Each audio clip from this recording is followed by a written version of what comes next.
for politics, entertainment, news, and business. And this is KMTV. We are on your screen, we are everywhere. The best online Liberian platform you have. Make the best use of it. My name is Frank Adams, and I endorse this channel.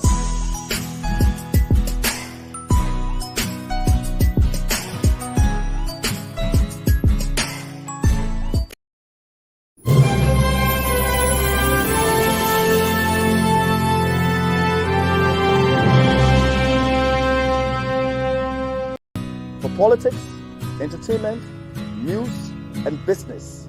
And this is KMTV. We are on your screen, we are everywhere. The best online Liberian platform you have. Make the best use of it. My name is Frank Adams, and I endorse this channel.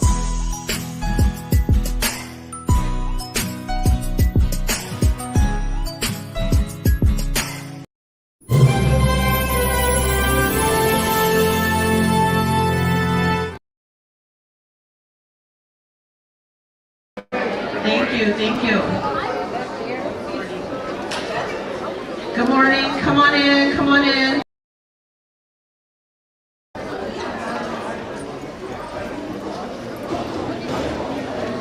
Sitting in that chair wouldn't be in your way, would it? Good morning. Welcome, ladies. Welcome.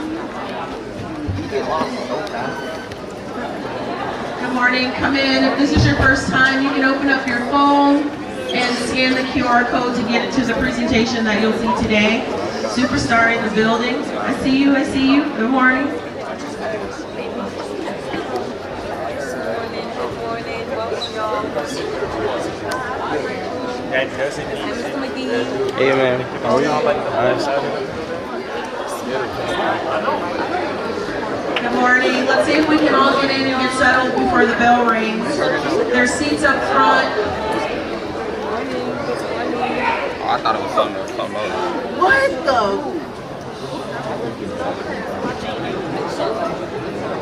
Hey Joe. Good morning, y'all. Find a seat. Log in with the QR code. Thank you for coming. Good morning, Cooper. Come on in. Log into the presentation. The QR code is on the screen. You got shades for everybody, sis? You got shades for everybody? Okay. All the way. Well, then where do you want to sit? Can we sit over here?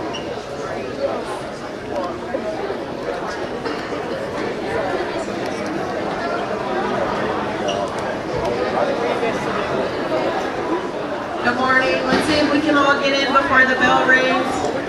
Plenty of seats. I've never seen you at school.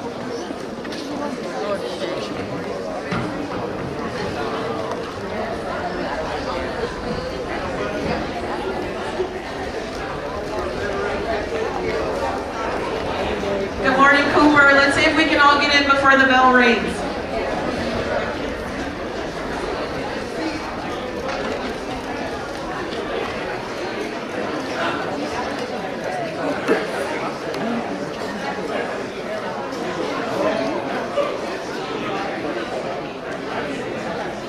I'm joking.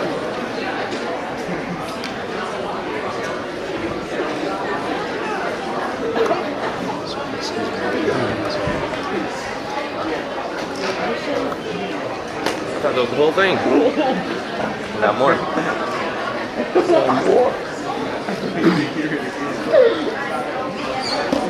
Just open it.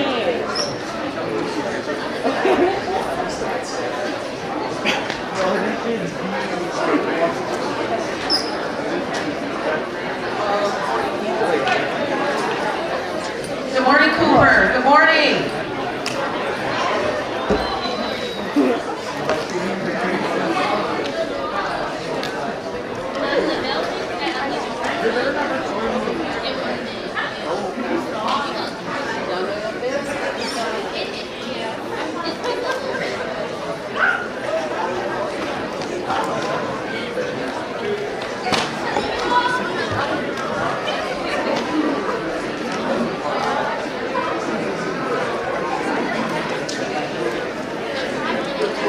Good morning, Cooper. If you haven't had a chance, you can go ahead and scan the QR code that's on the screen, and it'll get you into the presentation for today.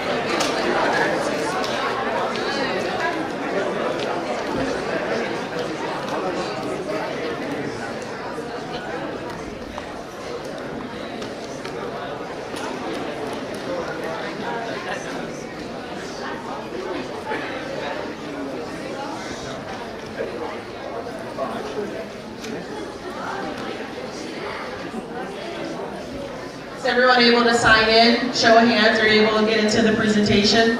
I always shock myself when I use technology, so if you could just let me know you're able to get in, I appreciate it. Were you able to get into the presentation? Thank you. Thanks. We have about 30 seconds before the bell rings, so I want to give everyone time to get in, get logged in, and then we'll go ahead and get started with the program.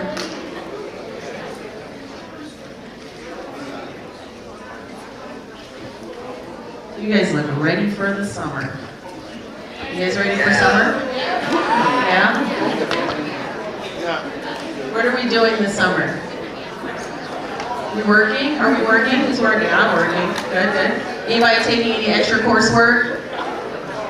Okay. All right. Anybody traveling? Going back home to visit family? Okay, fun.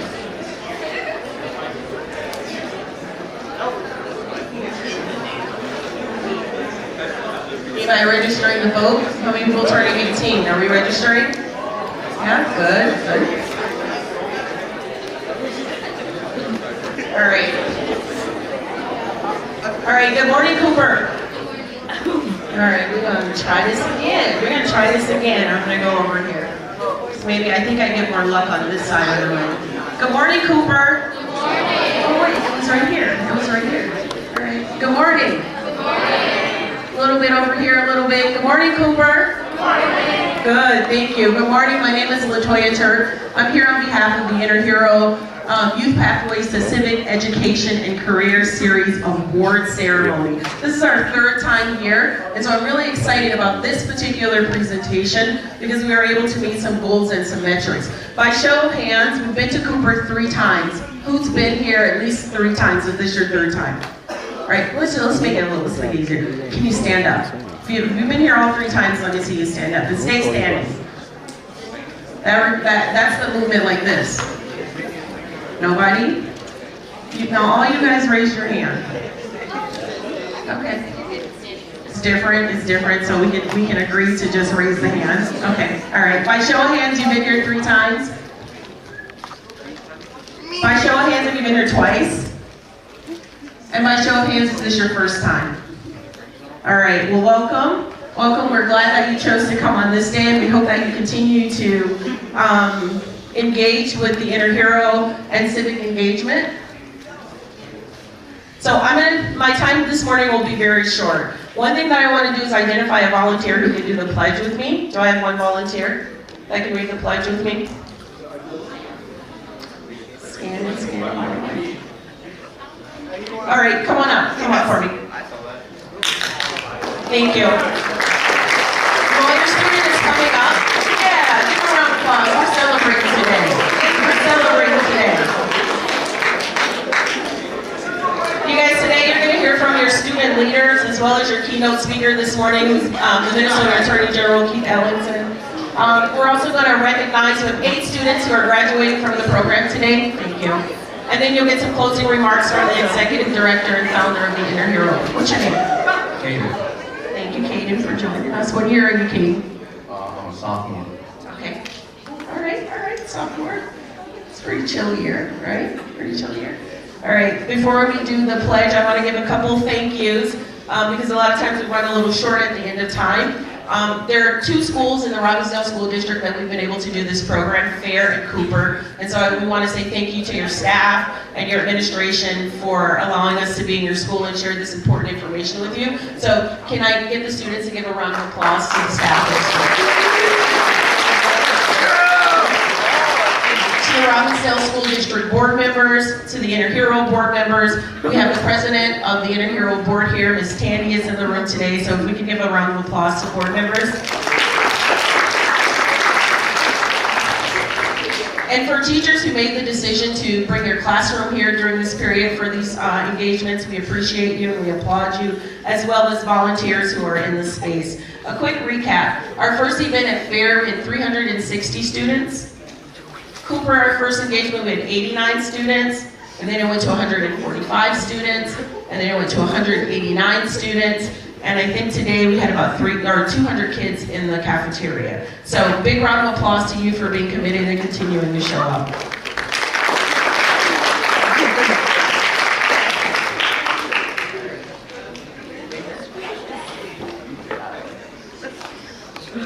The Inner Hero Pledge. As of today, I pledge to act and speak with kindness. I will diligently and I will work diligently and consistently to be the best version of myself, striving to help others discover the full potential in themselves because I am the inner hero.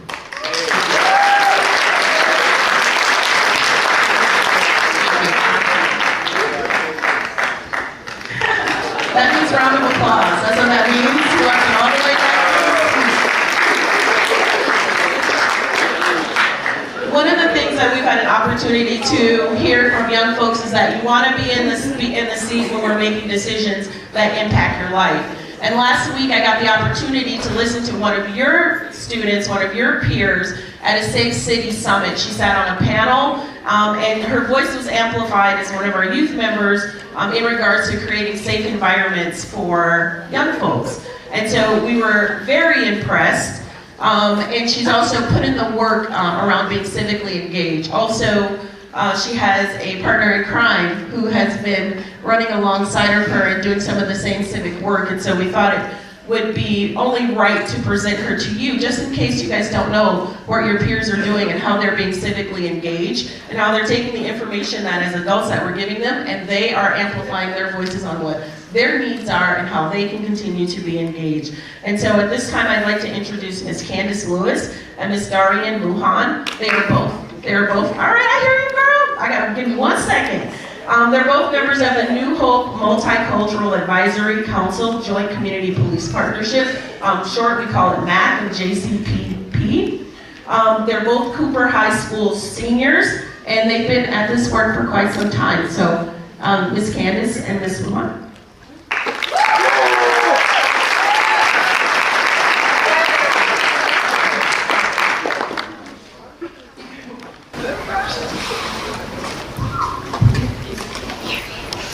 Hello, my name is Candace Lewis, and like Ms. Latoya said, I'm a part of the MAC, which is the City of New Hope, JCPP, and also the New Hope Police. And MAC is the Multicultural Advisory Club. It started about a year ago or so, so it's pretty new still. But if you have the option to join, I definitely think you guys should all check it out. MAC is really, really great. When I first went to the MAC meeting, I didn't really feel like I was ever going to go back. It was just something I wanted to try and get out of my comfort zone. But as I listened more, I really started to understand how they focused on listening to the youth and prioritizing the youth's feelings, which is something, as we know, is very overlooked. A lot of people, they say they want to listen to us, but they don't put us out in these spaces where we should talk. And these people who make policies and who continue to write these laws, they don't put us in situations where we can actually let our voices be heard when it comes to that. So MAC was great in having us sit in spaces to have hard conversations when it came to police, when it came to violence in our communities. You know, if you've ever had a bad situation with law enforcement yourself or someone in your family, they gave us a space to talk about that. And we also got the opportunity this year to speak at the state office next to the Capitol, which helped with the school resource officer bill, and they actually came back to the schools, which was great. So that was a big opportunity, like I said, and they put us in that space where these laws are made, and we were able to contribute to that change, which was so great. And I just think as we continue to promote diversity in these areas, and really understand there are cultural differences when it comes to community and it comes to things like this, but at the end of the day, regardless of culture, the most important thing is community. And no matter how different you do it, we're still doing it together. And so we'll figure it out and we'll make plans and yeah, go from there.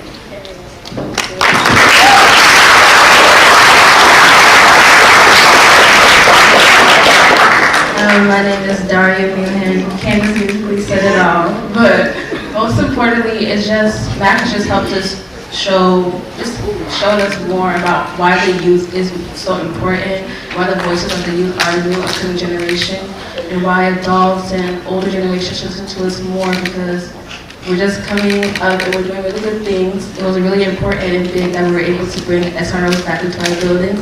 So the officers that you see around here, Josh and JJ, it was up to Mac, and Mac was able to bring those officers in the building. So that's a big thing in our community and in our school community. So just us breaking the stereotype of all police officers are bad and getting to know them better, and just understanding more things about the government and about the laws was really important to us and important for us to bring to Cooper. So like Candace said, I encourage all of you to join MAC up in your next upcoming years. It's important. You're doing really good work. So thank you.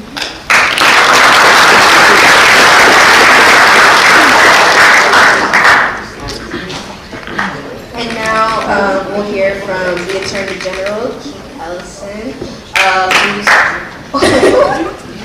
yes, applause, applause. It is Keith Ellison.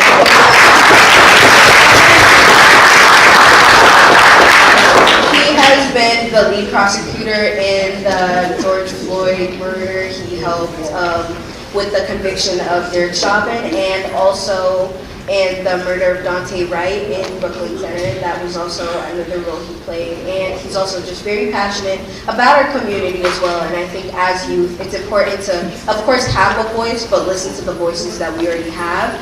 So it's important to learn from him and listen to what he has to say and realize that, you know, he's in this position for a reason and he has power and he's doing a good job. Hearing from him as well.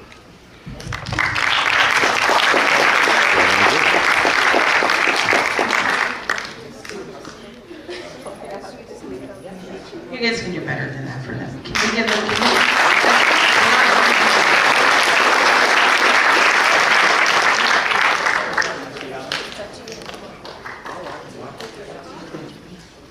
Hey Cooper, how you guys doing today? Well, let's get a big hand for Candace and Darian on their excellent presentation. Can we do that?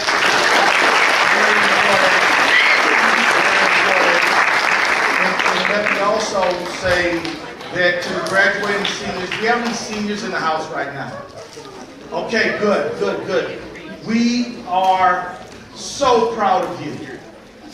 We are so proud of you. You all have gone through 4 years of math and science, physical therapy class, so physical phys ed. You learned a lot about your body. You learned about the natural world. You learned a lot of important things. But I hope one of the most important things you seniors have learned is how to get along with others, how to respect other people, how to listen to other people. And I hope that you have gained the confidence. Say it with me, the confidence. Say it with me, the confidence. To go out there and meet a world which is sometimes hard to understand, even for people who've been around a long time. But you can do it. You can absolutely do it. I just want to talk to you all who are underclassmen and graduating seniors about a few strategies to be effective and to be successful in this life. Successful according to your plan. Successful according to your dream. Success is defined by the individual often. I don't want to be what you want to be. You don't want to be what I want to be. But you know when you feel you've been successful. And that is what we're trying to get you to do. And I just want to let you all know that there probably have been times in the course of your time here at Cooper that some of the adults, you know, they're making you obey the rules or requiring you to get in homework on time. You might have felt like, wow, you know, how come they're making me do stuff I don't necessarily want to do? But what you're going to learn in a very short period of time is these are the best friends you ever had, because they taught you how to meet a deadline. They taught you how to show respect and to get respect. They taught you how to be kind to others. And they taught you how to be active in a community. And believe me, in school is a community. They taught you how to express your voice and get the courage and confidence to express your voice. And they also told you when you needed to listen to others, which is critical. So I want you to individually and as a group say thank you to the adults who make this school go. Can you all do that right now? By putting your hands together, say thank you. All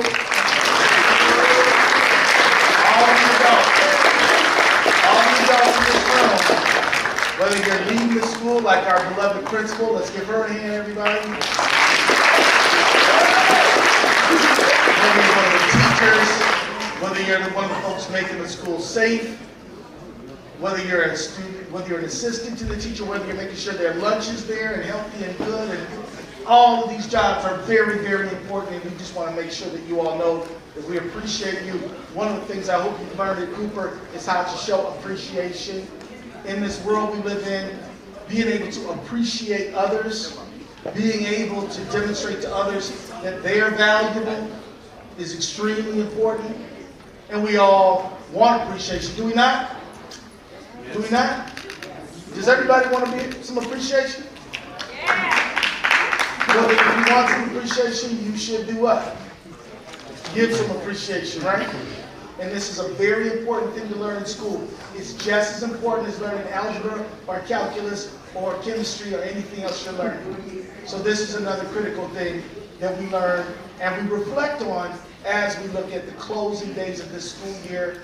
2 more weeks to go for the underclassmen, days to go before the seniors. It's a good time to reflect on our lives and what we want to do. Now let me just point out to you all, and this is very critical that you understand this, is that people always tell you that the youth are our future. Do they not? Who's ever heard that before? And to a large extent, you all are the masters of the period of time to come. In many ways, you are the people who will shape what the world will look like. Will we have an inclusive world or an exclusive world? Will we have a world that lives in harmony with nature? Or will we have a world where we burn up every resource and use it and throw the garbage wherever? What kind of world we live in into the future is in your hands. But it's not good enough to say that you all are leaders of the future. I want you to reflect on the fact that many of you are leaders of the world right now. Has anybody ever heard of Malala? If you have, put your hand in the air. Malala was a teenager who believed that girls' education was very important in her country of Pakistan. And because she was trying to help girls get educated, some people didn't like that. They thought girls are good for nothing but cooking, taking care of the house, and having babies when they get older. She said, no, that's not true. We believe in equality of the sexes. And she stood up for it. She organized about it. And somebody shot her in the face. Now, that's horrible. And that's very bad, but she survived. She made it. And then she kept on organizing, and she stood up for women's education and education in Pakistan, and she won a Nobel Peace Prize. Has anybody ever heard of Greta Thunberg? Anybody ever heard of this young lady? 15 years old. She goes around the world talking about climate change and how in some countries the shoreline is being taken away by the ocean, and how some places species of animals aren't there anymore, how there's certain more insects, and how crops can't grow, flooding, how all these sort of environmental problems are happening. And this young woman, 15 years old, is on the world stage making a change. Now, has anybody ever heard of Darnella Frazier?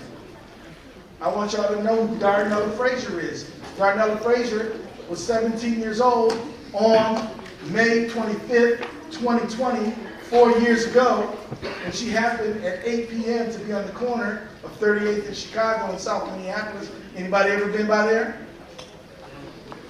And at that corner, she happened to be going there with her little cousin who was 9 years old, named Judea, and they were going to get snacks. At the same time, a young woman named Alicia Funari, 17 years old, also was going to get a charger for her phone. Same time, a 61-year-old man was there just hanging out on the corner. And what all of them saw is a man on the ground calling out for his life. I can't breathe. I can't breathe. Help me. He was yelling out for his mother, Mama. And this man was under the knee of Derek Chauvin, a Minneapolis police officer. What they saw is that his voice began to get softer. And the words that he spoke began to stretch out. And then at some point, he wasn't saying nothing at all. And then for 3, 4, 5 solid minutes, he wasn't saying anything. And that's when Darnella Frazier reached into her pocket and she pulled out a video. And she started taking video of what happened. Because she knew she couldn't physically intervene, but she knew she had to do something.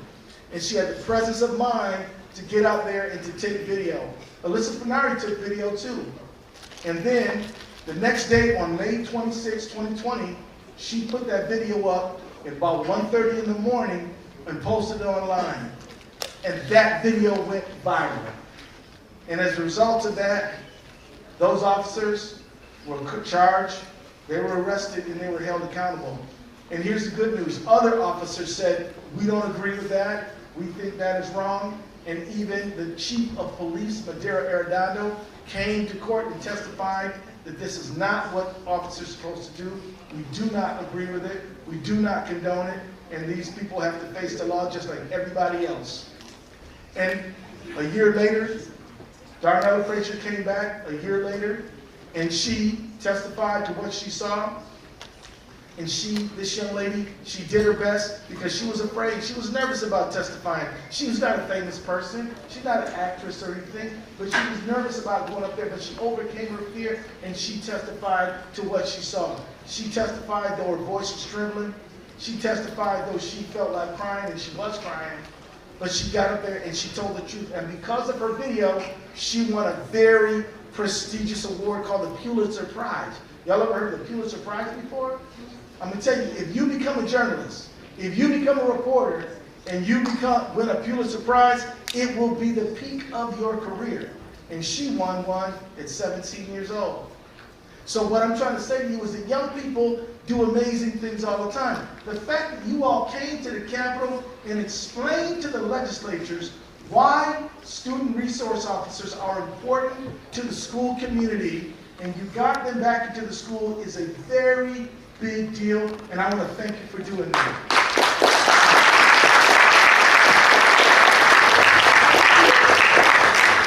You all, who knows better than students the importance of safety and security in the school? Who knows more important than students that the contributions that the school resource officers make?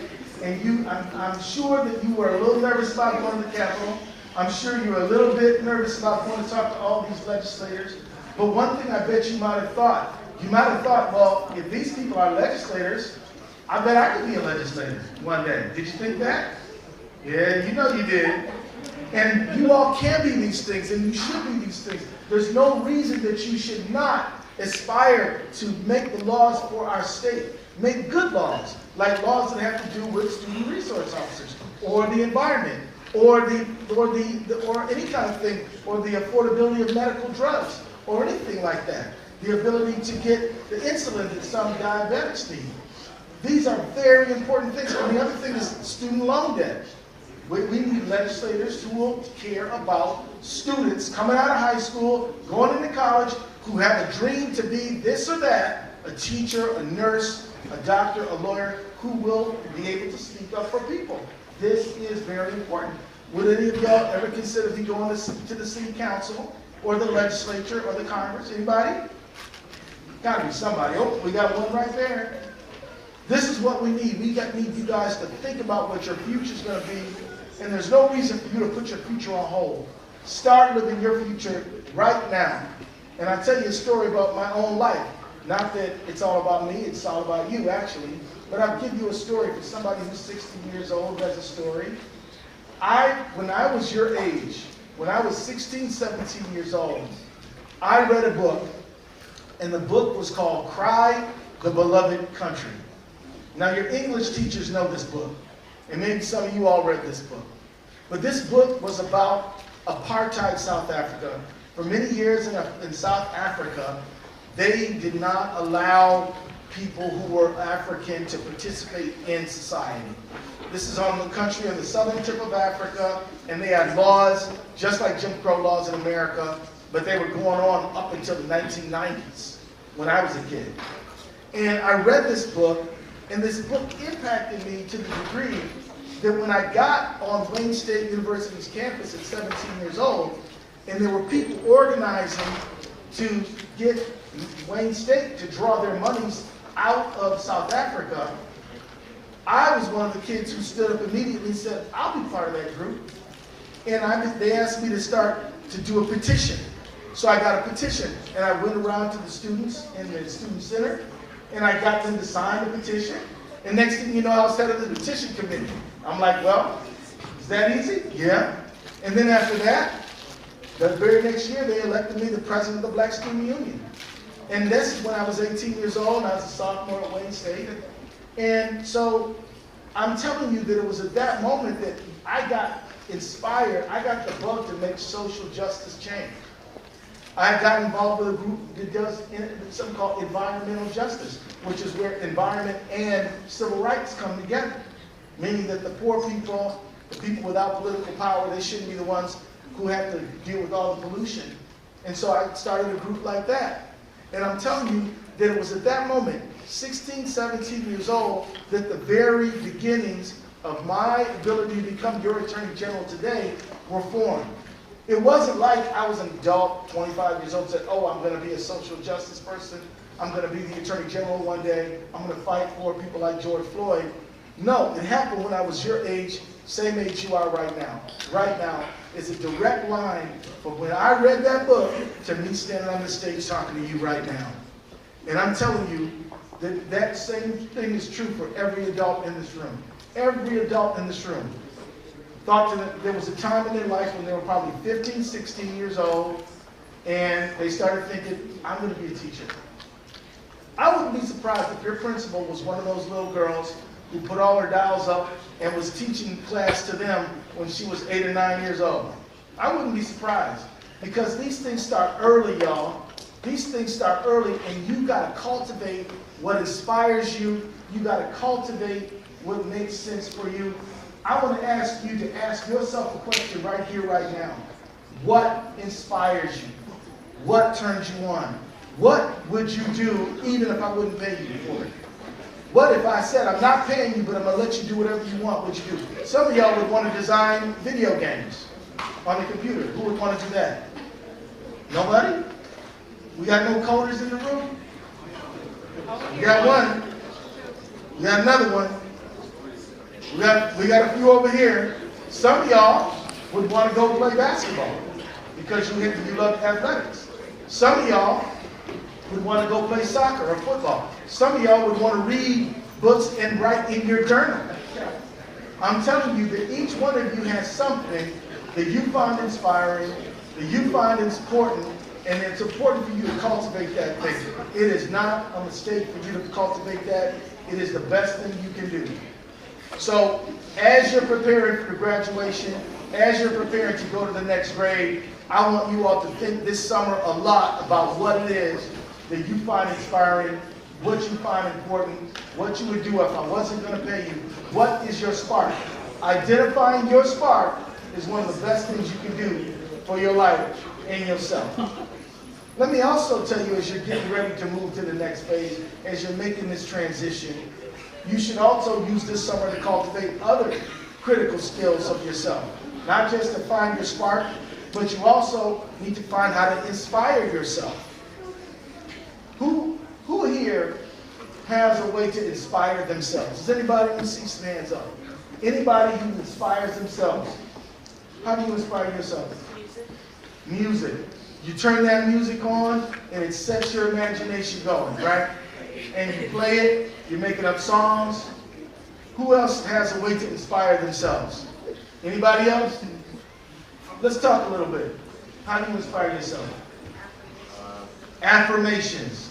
You tell yourself positive messages which soak into your heart and your mind. Who here likes to walk in nature to inspire themselves? That's what I do. I like to go walk in nature and it does something for me. Watch the water go by. You all, at the age of 17, 18, young age, need to find ways to inspire yourself, to calm yourself, to bring yourself back to the center so that you can be your very best self.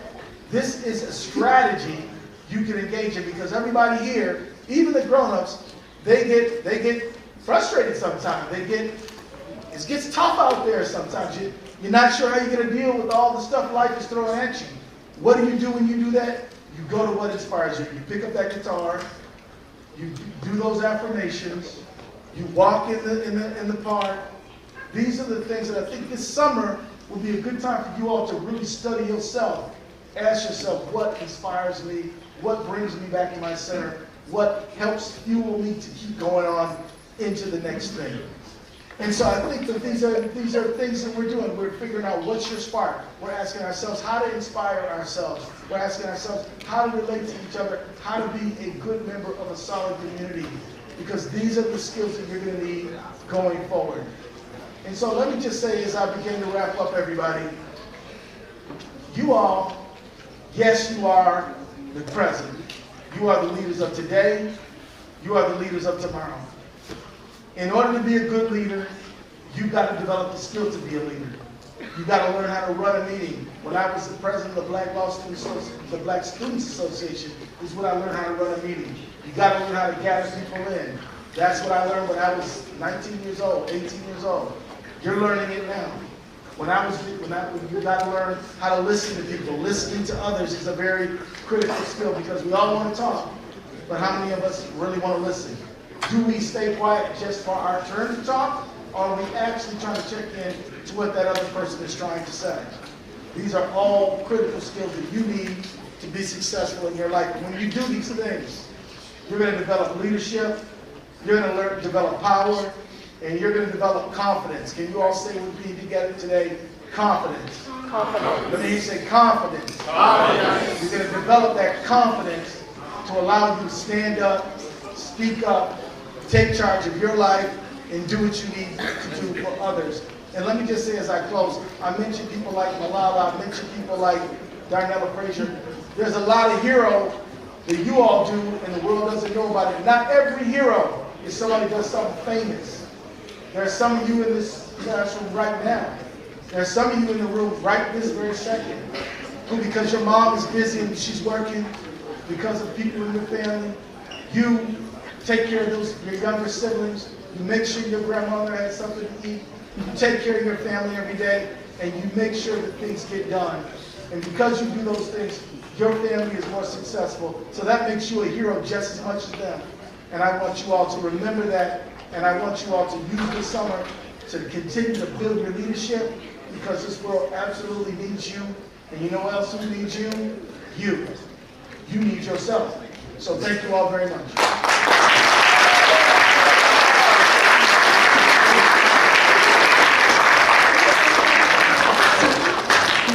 Thank you, Attorney General Keith Ellison. Just to recap some of the things that I heard you say today around inspiring, finding yourself, right? And in finding yourself, one of the things that we found to be very instrumental is cultivating your tribe. So who are you listening to? What are you listening to? Minimizing some of those distractions. So we have just a couple of minutes that are left, and I want to be able to recognize the students who will be graduating from the program. And so if you're here, I'm going to ask you to stand up, and Mr. Russell will bring you your... Miss Tandy, where are you?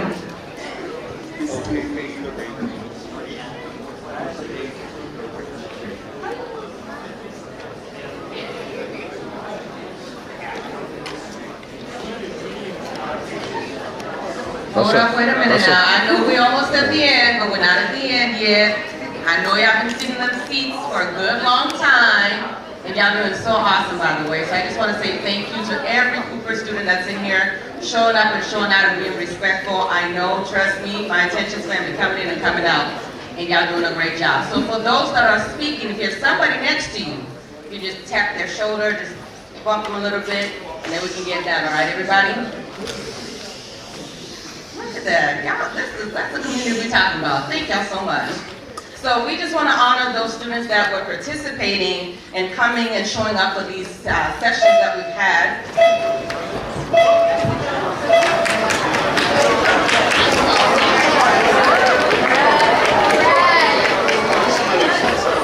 If your name is on the screen, Mr. Josh will have your award in the auditorium, in the office. And if you're here and you'd like to take a picture, just wait a couple of minutes. Come up, we'll give you your certificate, and you'll be able to have some words with Mr. Russell and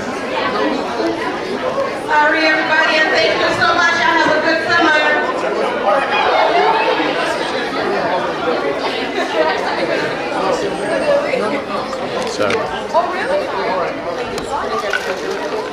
KMTV is a Liberian-run online television, and we're good to have you, AG Keith Ellison, the Chief Prosecutor of the state of Minnesota. Welcome. Well, it's good to be here with you. We just saw you interacting and sharing some lifetime thoughts with students here at Cooper. Sure. As part of the Inner Hero initiative for students.